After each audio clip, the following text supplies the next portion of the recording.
Let's welcome Carlos Gutierrez. He is the former Commerce Secretary in the George W. Bush administration.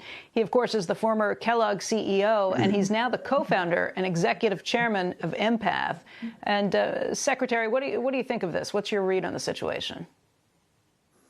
Well, look, I think that China feels very emboldened right now. They feel strong. These messages of unity are very nice, but they're very coordinated. But the way they see it is they took an onslaught of tariffs. They took an onslaught of sanctions. And as you know, the IMF has forecast their growth for about 8% this year. They should grow a little bit less than 3% in 2020. So, you know, they feel like you threw everything you could at us and we're still standing. So they're in a position of strength. They know it. They're emboldened. A lot of these tactics of holding back travel from people are just simply, you know, throwing back at us a little bit of our own medicine.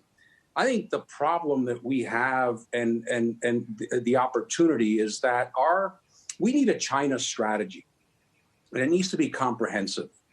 And it seems like up until now, our strategy has been to prevent them from achieving their strategy. So, you know, we're running around the world trying to convince countries not to join the Belt and Road Initiative and not to let Huawei in. But what are we trying to do? And, you know, we need to make innovation a national priority. We need some soft power. We need some alliances. But we need to have our own sense of how we're going to view the world in the future. Right now, we're just reacting to China. The other thing that I would do, and I would recommend that President Biden look at, is get back into TPP.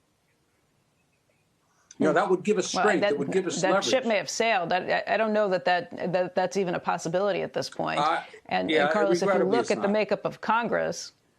you look at the makeup of Congress, there are a lot of China hawks, not just among the Republicans, but among Biden's own party, too, and with the Democrats.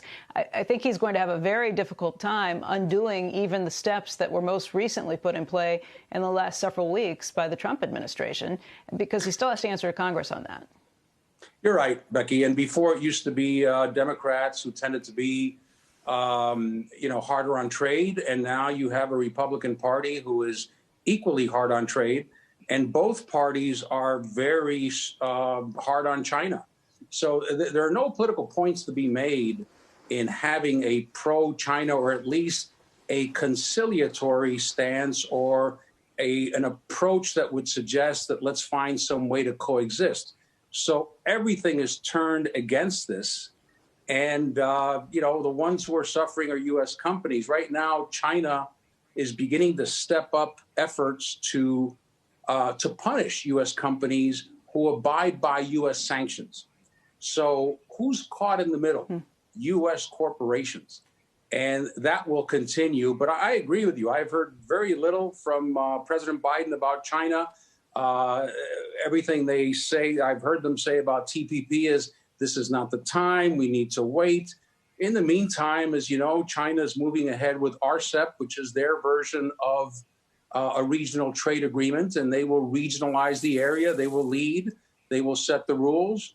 And TPP would give us a tremendous amount of leverage at the table. But we do need a strategy. We need innovation. We need to focus on entrepreneurship. We need to focus on soft power. They have Belt and Road. Let's not make our strategy trying to stop them. What is our soft power strategy?